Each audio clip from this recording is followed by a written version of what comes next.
Moi boas serán a todas as que nos estades vendo.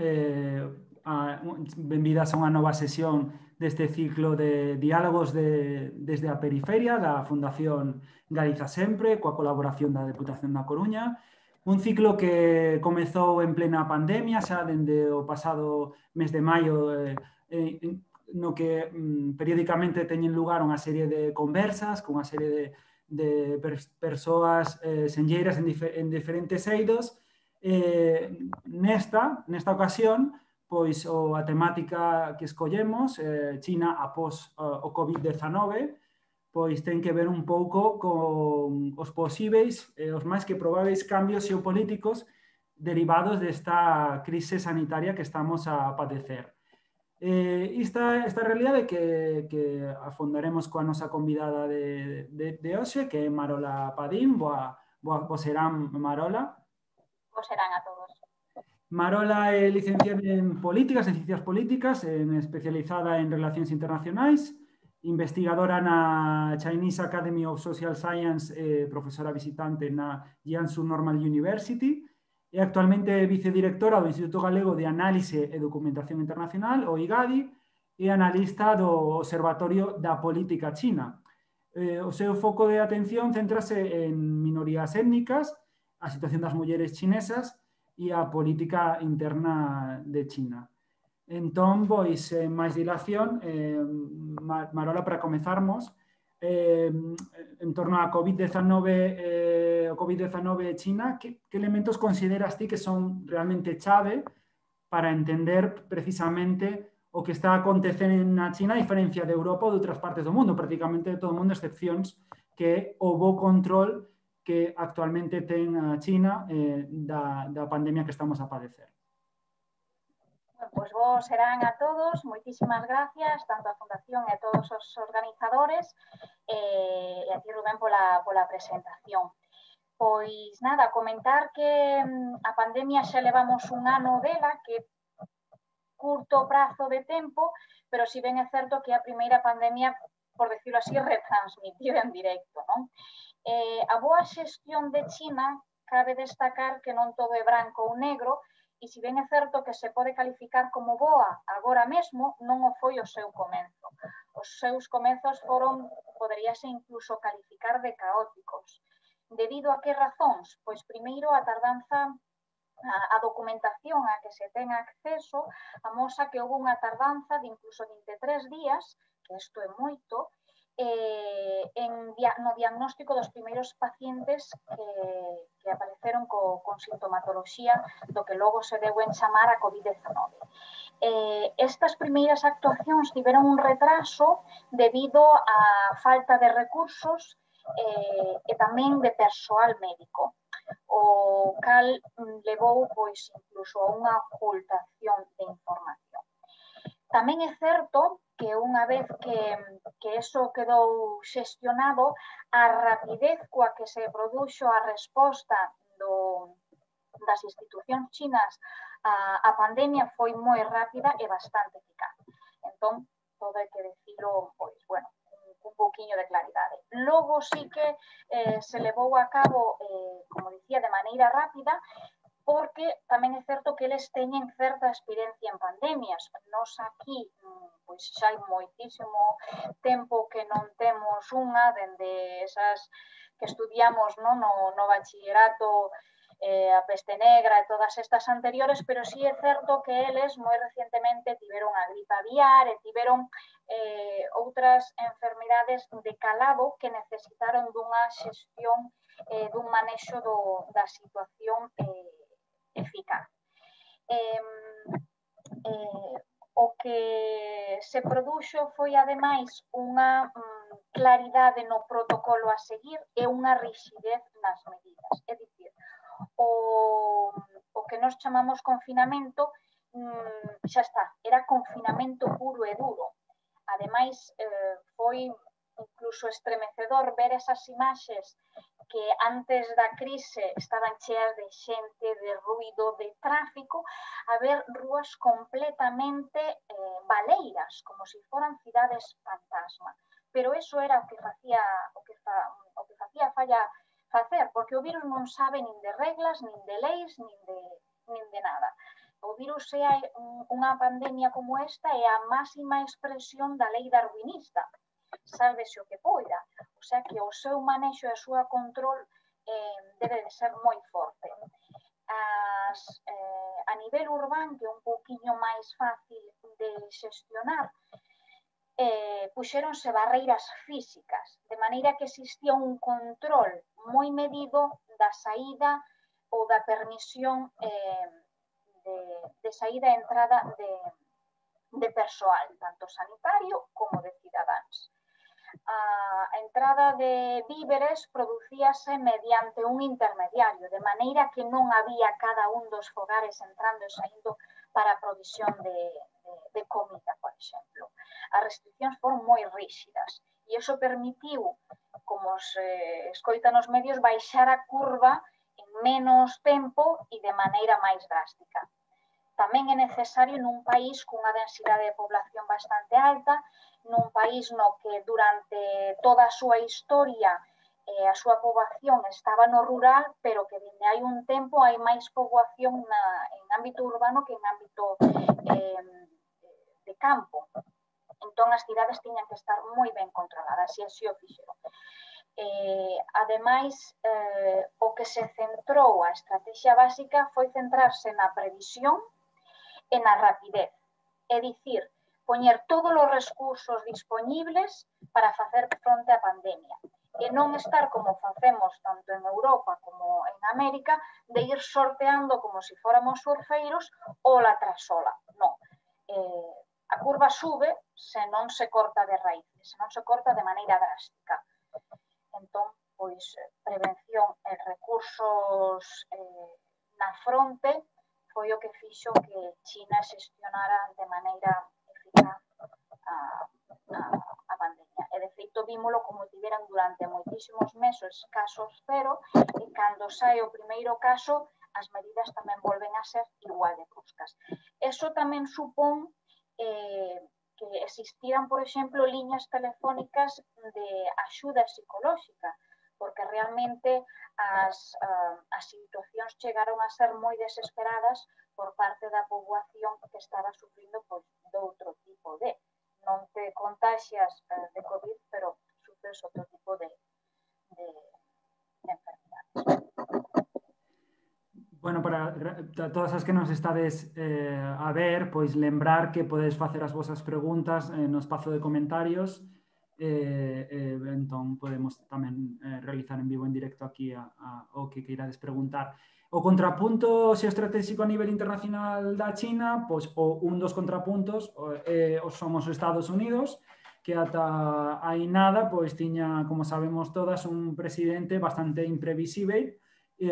O señor Trump non era caracterizado precisamente pola distensión, entón, agora produciuse un cambio, non? Agora o presidente Biden, entón, non sei ti que crees que vai a cambiar ou se cambiará algo, o que caracterizará a política exterior entre os Estados Unidos e China coa chegada de Biden a Casa Blanca? Bueno, por cautela haberá que esperar un pouquiño máis de tempo, pero si ben é certo que eu teño as miñas dúbidas de que algo vai a cambiar de contido. É dicir, van a cambiar as formas? Sí. Vai a cambiar o contido? Non. É dicir, hai un consenso bipartidista nos Estados Unidos dos dous partidos principais, tanto o Partido Demócrata como o Partido Republicano, de certo grau de confrontación con China. Isto ven dado tanto na literatura en relacións internacionais da denominada ameaza china, xa dende hai unhas décadas, cando despois da súa apertura a finais dos anos 70, comezos dos 80, víase que China tiña un crecemento exponencial de 2 díxitos. Por exemplo, Brzezinski, na súa obra no ano 97 do taboleiro xeoestratégico, mencionaba a China como un dos posíveis inimigos de Estados Unidos. E esa literatura persiste. ese consenso de que tanto demócratas como republicanos teñen que ter no discurso interno e no seu discurso de relacións internacionais a China como un inimigo é patente.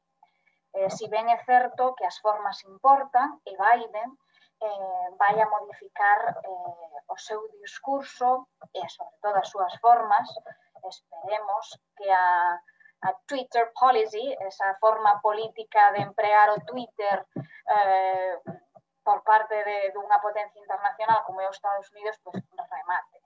Esa improvisación, esa agresividade, ese discurso populista, pois remate. Eso penso que todos estamos de acordo en que sí que vai a rematar. Pero o contido vai a ser igual de distensión. O que sí cabe pensar é que se volva a unha distensión anterior á era Trump, a un tira e afloxa. Que pasou coa pandemia actual da COVID-19 é que a imaxe de China nalgúns países veuse claramente afectada de maneira moi negativa. Se ben é certo, isto non é só pola pandemia, sino que tamén ven dado por a anterior presente crise comercial, subida de arancéis por parte de Estados Unidos, ese discurso de Trump de buscar un inimigo externo para unir os seus votantes, ese discurso interior de Estados Unidos tamén se veu nas relacións internacionais e de alguna forma se contagiou, e esa confrontación no eido xeoestratégico, por exemplo, nas disputas do Mar de China, e tamén nesa tan coñecida disputa polo 5G e polas altas tecnologías. Entón, é unha imaxe que Biden vai a seguir mantendo de certa confrontación, pero si esperamos que cambien as súas formas tamén polo seu perfil político, tamén porque polas súas relacións con China na súa carreira profesional como vicepresidente como, bueno, a súa dilatada carreira profesional xa estando con Obama na Casa Branca. Marola, a China non só lle preocupan as relacións internacionais cos Estados Unidos, bueno, no fondo considero que igual preocupanlle todas, non? Todo tipo de relacións internacionais, non? Pero tamén ten traballo que facer no día a día, no caso das relacións cos países do seu entorno, non? Na área asiática, no seu continente, e hai diferentes tipos de relacións, non? Por unha banda ten tamén a situación complexa coa que considera China non continental, non? Co Taiwán, non? E outro tipo de vencellos con outro tipo de países como pode ser o Vietnam, que histórico inimigo dos Estados Unidos, que incluso tamén foi un dos países que mellor controlou a pandemia no continente asiático e no mundo en xeral. Como crees que esta situación vai a afectar este tipo de relacións no seu entorno dos seus países veciños? Ben, pois China o que ten é, por un lado, o principio de non inxerencia política en asuntos internos de outro país e o mismo reclama cara a sí mesmo, non? Por parte de outros países. No caso da zona de Asia-Pacífico, o que se presenta é unha situación na que as tensións históricas, por decirlo así, se van a manter. Que pasa? Que se manteñen un pouco latentes. A veces rexurden como reacción a algún caso en concreto, pois como poden ser non Taiwán, que desentenden que é política interior, non política exterior, pero, por exemplo, coas fronteiras con India, coas súas distensións económicas con outros países, para relaxar as tensións, para promover un crecemento económico sostible, que é de alguna das maneiras un dos valores e factores primordiais para o mantemento no poder do partido político ou do Partido Comunista de China, e ese proxecto que no 2013 presentou o actual presidente Xi Jinping, do que se deu en chamar bueno, a ruta da seda, que é o One Belt, One Road, levando a cabo esa idea anterior da antiga ruta da seda, ¿no? Como cohesionar todos os países da zona, que a ruta da seda, ben é certo que non remata aí, realmente a ruta da seda é algo internacional, é dicir, comeza aí, pero vai ao longo de Eurasia ata chegar a cara nós. De feito, hai un tren que sae de China e chega a Madrid, sae de EU e chega a Madrid, e tamén que cruza o charco e chega a América Latina. É un pouquiño a nivel económico para manter a paz, é dicir, se melloran as infraestructuras noutros países, como son Kazajistán, etcétera, etcétera, melloran as relacións. Por outro lado, con Taiwán vai a seguir habendo tensión, porque, bueno, as reclamas nacionalistas en Taiwán, a intención de entrar nas institucións internacionais, o seu papel que reclama na OMS, na Organización Mundial da Saúde, sobre todo despois da crise da COVID-19, etcétera, etcétera, reacciona China co seu discurso nacionalista dicindo un país, ¿no? Un país nada máis. Isto vais a seguir mantendo e simplemente vai a subir o termómetro ou vai a ter unha temperatura moderada, dependendo tamén de outros actores internacionais, como é o caso de Estados Unidos. Se Estados Unidos sigue apoiando a Taiwán na inauguración de Biden, houbo presencia taiwanesa por primeira vez na historia da toma de posesión dun presidente estadounidense. Se sigue apoiando abertamente a Taiwán, se siguen pasando avións militares pola zona, se sigue reclamando o papel do mar de China. China vai a reaccionar. A posición de China é: non queremos problemas, pero se alguén os busca, non imos a sentir temor por enfrentarnos e xestionarnos.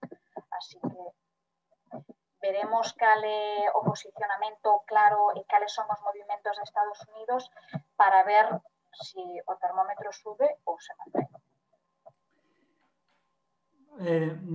Antes da pandemia, despois da pandemia, tamén hai unha serie de compromisos globais que non atinxen exclusivamente a China, como é a denominada Axenda 2030, non, das Nacións Unidas, non? Hai retos contra o cambio climático, para rematar ca pobreza, agora incluso pois para facer para que chegue esa solución sanitaria a todo o mundo, non? Que a vacina sexa accesible. Cal crees que vai a ser a posición de China perante todos eses retos que presenta a Axenda 2030? Pois decir para todos aqueles que nos escoitan que si é verdade que cada vez se escoita máis nos medios esa denominada Axenda 2030, presentar brevemente, dicir que a Axenda 2030 foi a aprobación por parte de todos os membros de Nacións Unidas no 2015 de esa denominada Axenda con 17 obxectivos básicos e cada un deles con medidas específicas para o que comentabas, ¿no? Están agrupadas en 3 grandes bloques e fan pois referencia a rematar coa pobreza, esa xestión dos recursos acuíferos, a educación, a saúde, que tanto estamos a falar agora dela, nun segundo bloque o crecemento económico, as cidades, en un terceiro bloque, por decirlo así moi brevemente, o cambio climático, océanos, natureza, etc. Ben, dentro destes 3 rangos, todos estes principios, calquera que os escoite pode dicir, bueno, máis do mesmo. Non, ten que existir unha vontade política e en eso se quedou no 2015 que de cara a 2030 estes obxectivos tiñan que ser realizados. E que cada un tiña que poñer pois, os gobernos con vontade política, as organizacións e incluso os cidadáns mesmos facer que se produzcan, que sean reais, que non sexa unha mera axenda de papel mollado e todas as expresións que queramos poñer.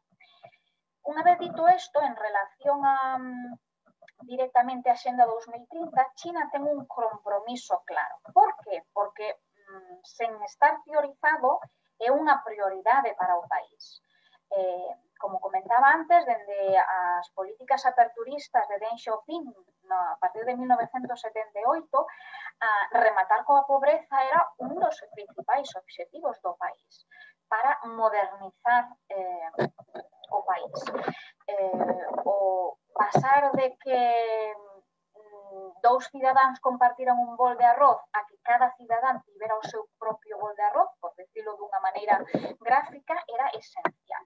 Eso, como obxectivo que aparece de cara ao 2030, China conseguiuno o ano pasado, no 2020, unha década antes do previsto, do disposto. Cos seus claroscuros, os números din que ningunha das provincias, incluso das interiores do oeste do país, que son as consideradas máis pobres, están xa baixo o nivel da pobreza, algo que é moi positivo a nivel poboacional e a nivel do Partido Comunista, porque é un logro feito realidade. Estes 17 obxectivos poderíanse deducir, por decirlo así, eu comentaba, se tivera que enviar un telegrama e resumilos, diría pobreza, crecemento económico sostible, cambio climático, paz.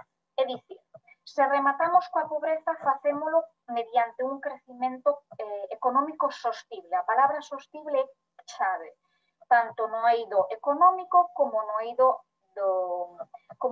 da estabilidade a nivel social. A mellora do emprego, a sociedade vai cara a unha sociedade de servizos, calquera país que leva unha evolución económica favorable, positiva e de crecemento indica que así o é. De feito, China está pasando de un made in China, por decirlo así, que todos coñecíamos esos famosos produtos made in China, a un created by China. As empresas deslocalizaban en China e agora é China quen comeza a deslocalizar as súas propias empresas. Eso é un indicador da mellora económica do país. Por outro lado, está o tema da saúde, a propia xestión, como exemplo, a propia xestión da actual pandemia da COVID-19, e logo está como terceiro eixo, poderíamos dicirlo así, o cambio climático. Unha das friccións que non mencionamos antes nas relacións de Estados Unidos con China foi precisamente que Estados Unidos saiu do Tratado de París. China mantén a súa posición de multilateralismo, de entre todos unimos máis forzas que de maneira unilateralista. De feito, unha das visións que se tiñan antes das eleccións estadounidenses era que China non se posicionou na preferencia por un dos presidentes, porque realmente a nivel estratégico Trump tamén lle viña ben, por decirlo así un pouco. Por que?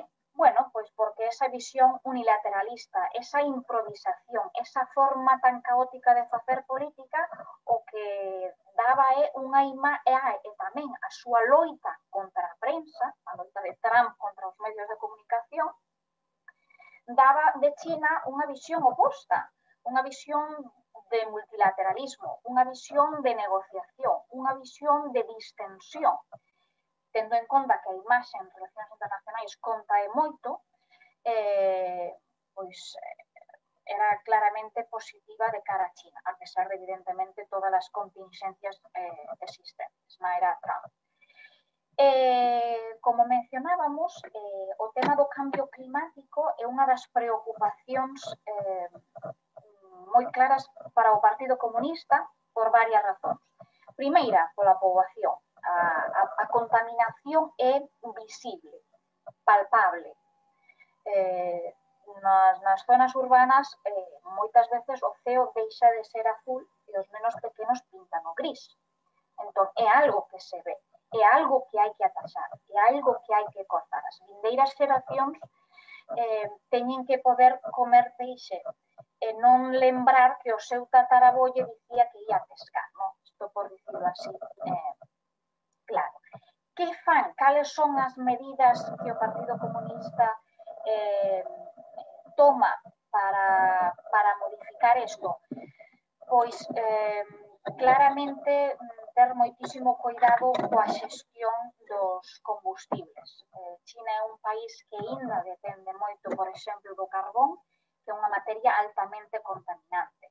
Recordar que China, sendo un país tan grande, o norte, por exemplo, ten unhas temperaturas moi baixas no inverno e sigue mantendo esas calefaccións de carbón.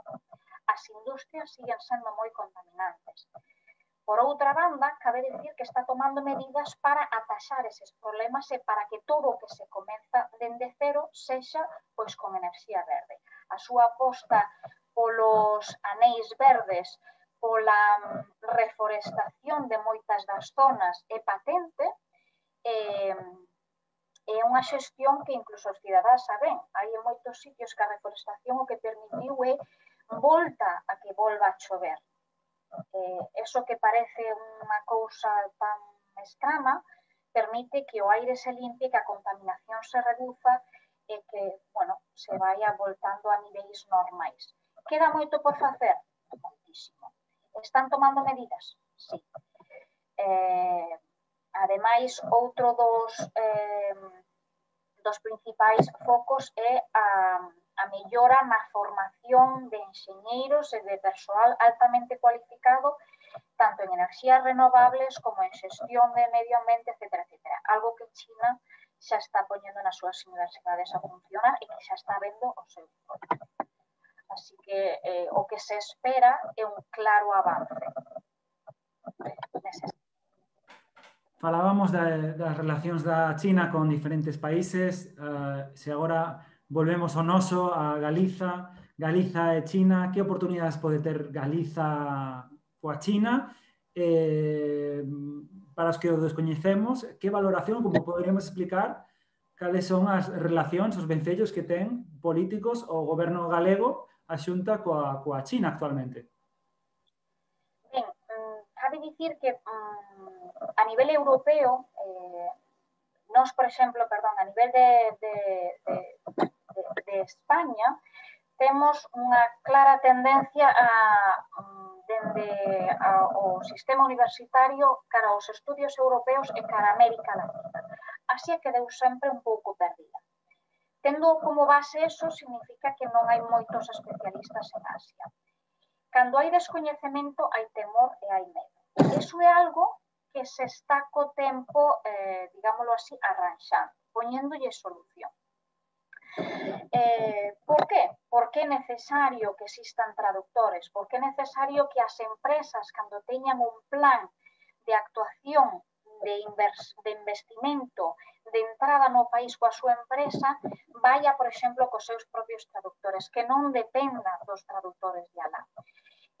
Temos un percorrido non moi amplo, sobre todo en termos comparativos con outros países europeos, de introducción das nosas empresas en China ou das nosas relacións a nivel institucional co país, pero sí que é certo que dende os últimos, anos, sobre todo como a última visita de Feijóo a China, hai claros avances, pero sí é certo que queda ainda moitísimo por facer.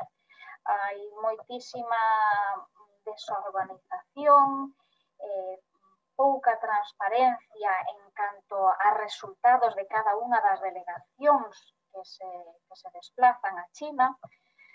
Debería haber un pouquiño máis de fundamentación desas delegacións. É un traballo a posteriori, é dicir, un informe que recolecte eso, unha transparencia para que os analistas políticos poidamos dar tamén ofrecer a Xunta de Galicia o noso feedback dunha maneira fiable en base a datos e a informes existentes.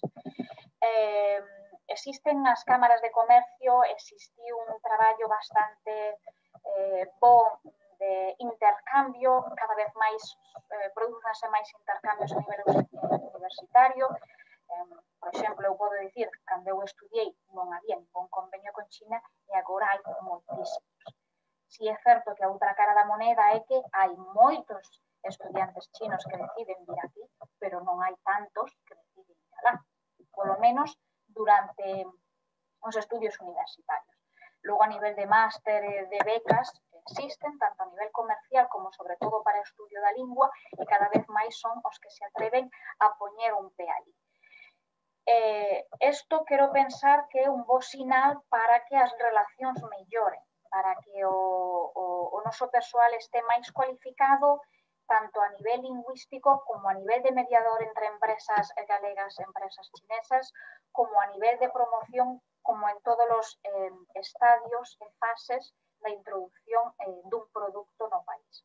A nivel institucional e a nivel político, o que mencionaba antes, debería haber unha resposta máis coordinada e máis transparente.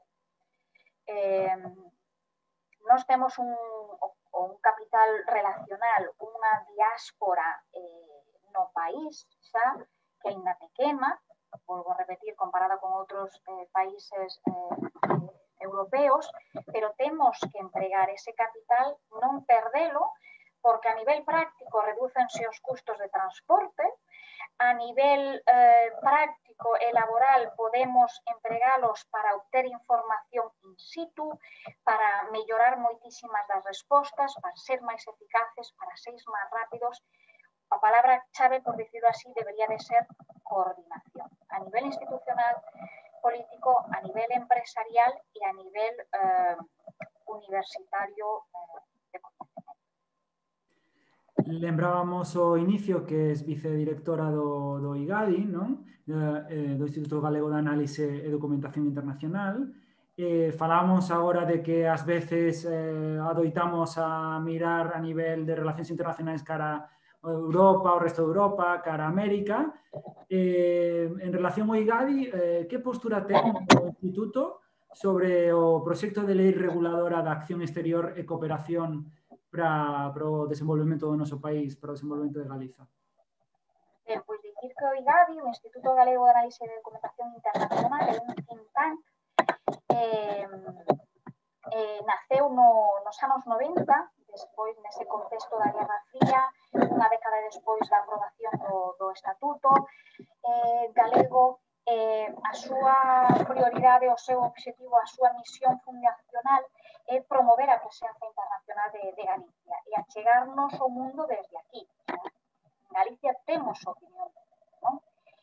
Unha vez dito isto, dicir que a súa mera existencia do debate desa lei de acción exterior xa é de por sí un claro avance e unha mellora sustancial. Unha vez dito isto, tamén cabe dicir que isto non debe de ser per se un logro entendido como tal e xa nada máis.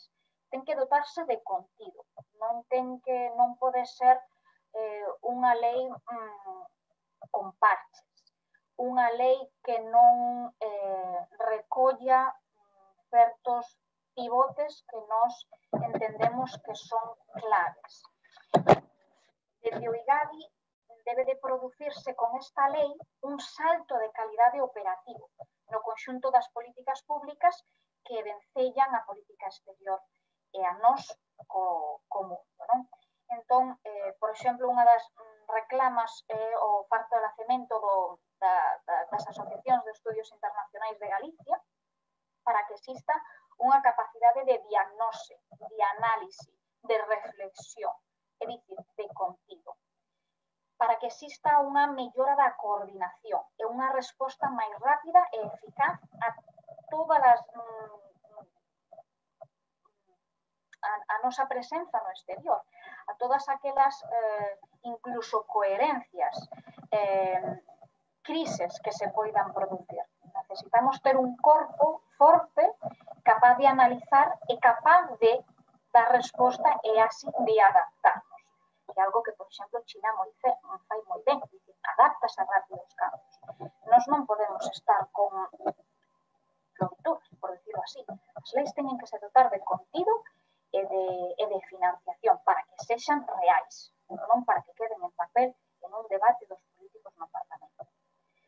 A IGAES, ademais, debe desenvolverse por medio dun plan director e de plans anuais de acción que definan eses instrumentos, eses obxectivos e esas actividades que deben de ser previsibles. A previsión é outra palabra chave, e e que deben de ser avaliables.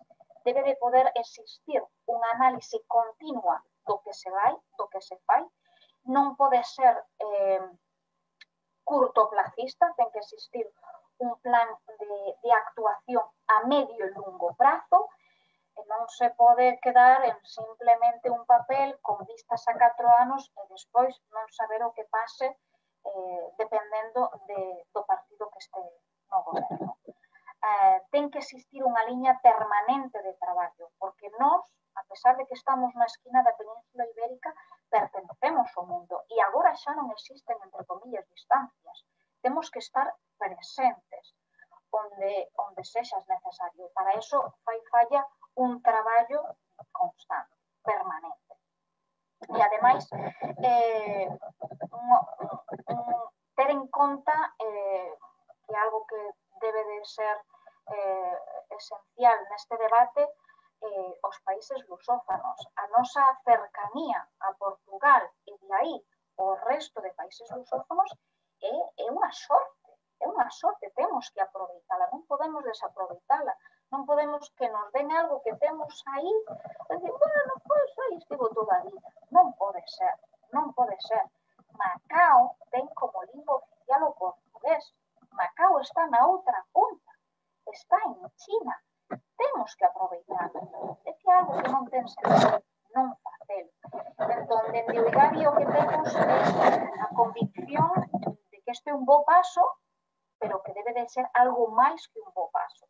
É dicir, debe de darse de contenido, de coordinación, de organización, de análise e de visión a longo prazo. No tema, por exemplo, ya de comentalo, da lusofonía, existe xa a Lei Paz Andrade, debe de coordinarse para incluíla e para que sexa algo que dé folgos a un plan de actuación forte e sólido. Achegannos preguntas que che queren facer. A primeira delas indica que non hai moito. Xulio Ríos dicía que a China non quere ser a fábrica do mundo, senón que xa quere ser a vanguarda tecnolóxica, non, da humanidade. O dinamismo económico de Asia está claro que máis grande, comentan que actualmente que o do Occidente. Entón, pois, a pregunta sería que papel xoga a tecnoloxía nese desenvolvemento económico da China?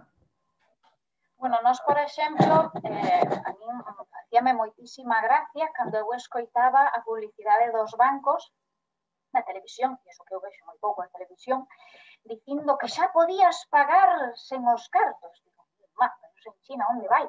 Eu recordo que na frutería eu iba aí como as vellas cos céntimos e todos pasaban diante milla co móvil pagando o kilo de mandarinas. Quero dicir, son cousas que nós, como podemos entender que é unha innovación cando eso xa se leva facendo noutras partes do mundo, pero xa dende hai moitísimo tempo.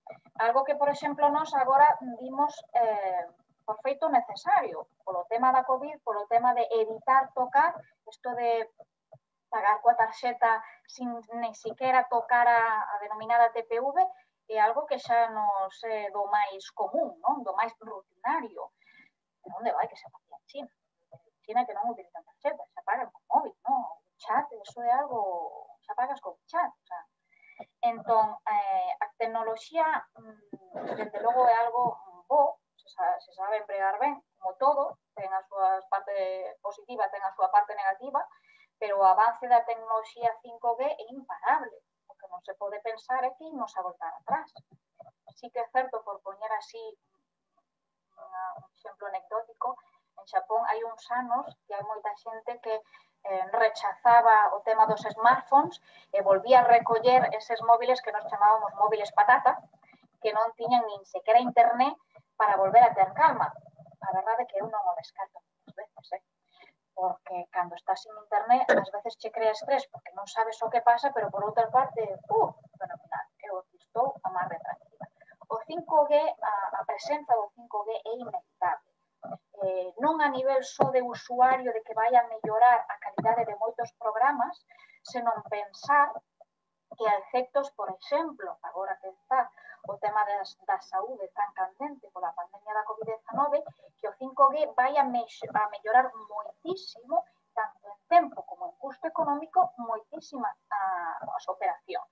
As cirurxías vanse facer cunha tecnoloxía nunca antes vista, cunha precisión que só permite o 5G. Non se pode facer coa tecnoloxía que existe agora. Entón, como se alguén di, bueno, é que para non contaminar imos a volver a andar en cabalo. Pois, a quen se ocurre? Parece que non. Pois é o mesmo. As loitas van existir, sí, pero isto vai a ser como todo pasou na evolución do ser humano. Vai a ser na época transitoria, isto é outra vez como ludismo, non?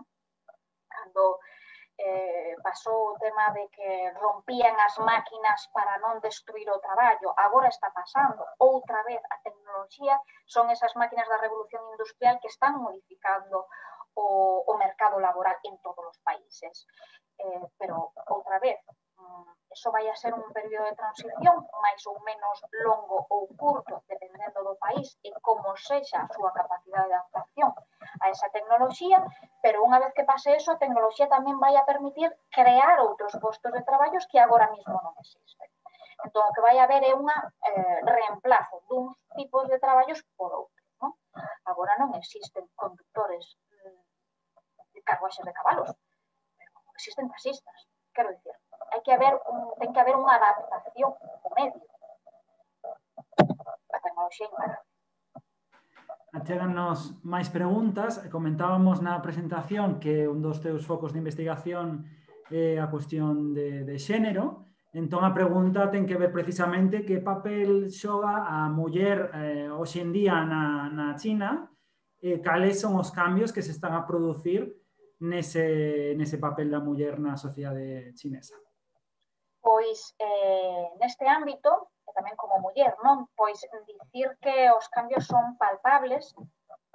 Se nós estudiamos o percorrido da evolución de China nas últimas décadas, podemos ver que hai claras diferencias. Primeiro, tanto na evolución podese ver na diferencia campo-cidade, é dicir, pois, bueno, como pasa en todos os países. Isto non é ni moitísimo menos exclusivo da China, dímolo en España, que no campo existen valores tradicionais máis afincados na mentalidade e no imaginario social que son moi difíciles de modificar, necesitan un tempo.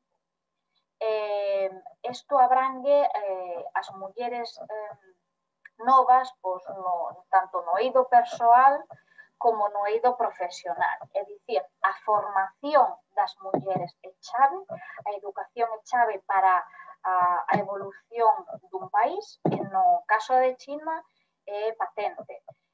Hai moitísimas mulleres máis formadas en todos os eidos da sociedade.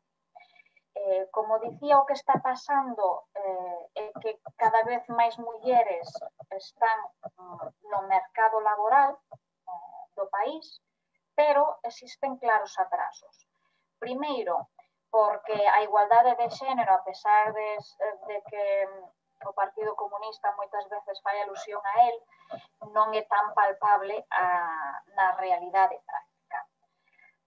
A pesar de que Mao Zedong decía que a metade do ceo está coberta de mulleres, ese 50-50 tampouco existe. Pero, bueno, volvo a repetir, isto tampouco é característico de China, que non podemos dicir na casa que aquí se faga de todo ben. Outro factor que destaca e que influe no papel das mulleres foi a política do fillo único, modificada hai uns anos, porque existen máis mulleres que homes. Entón, a efectos persoais de atopar parella e a nivel de número de matrimonios, pois é moi difícil. Entón, pois hai unha creatividade inmensa que daría para un longo debate de como agora intentan buscar parella, non? Dende WeChat, dende todas estas fórmulas creativas de buscar a muller ideal e o home ideal. A efectos da muller, da súa incorporación no eido político isto pois, sí que é unha crítica ao partido, queda moi lonxe, existen moi poucas mulleres, no Politburó, que son o núcleo de 25, pois había unha, quero dicir, os números tamén falan, e é verdade que existe unha tendencia positiva, pois existe tamén claros rasgos moi marcadamente confucianos, tradicionalistas e de patriarcado que siguen marcando as liñas. Pero, bueno, coa confianza de que se van a ir superando como en todos os países se está facendo. Moitas grazas, Mariola. Este tema dabería para falar e falar, non? A China é tan grande que daría tempo a falarmos horas e horas, días e días, e viaxar ata China para descubrir esa China que nos procuraches achegar, esa China que marcará moitas pautas durante e após a COVID-19. Entón xa nos queda neste diálogo desde a periferia da Fundación Galiza Sempre agradecerche a túa participación, Marola Padín, vicedirectora do IGADI, e as que nos estades vendo, pois lembrade que este vídeo podedelo ver de novo, quedará pendurado, que vos emprazamos vos a novos diálogos deste ciclo para entendermos diferentes realidades que nos atinxen con diferentes expertas en diferentes eidos. Marola, perdón, moitísimas grazas e nada, ata a vindeira para coñecermos máis de China. Moitísimas gracias a vos e, bueno, teño que dicirlo en chinés. Xixie.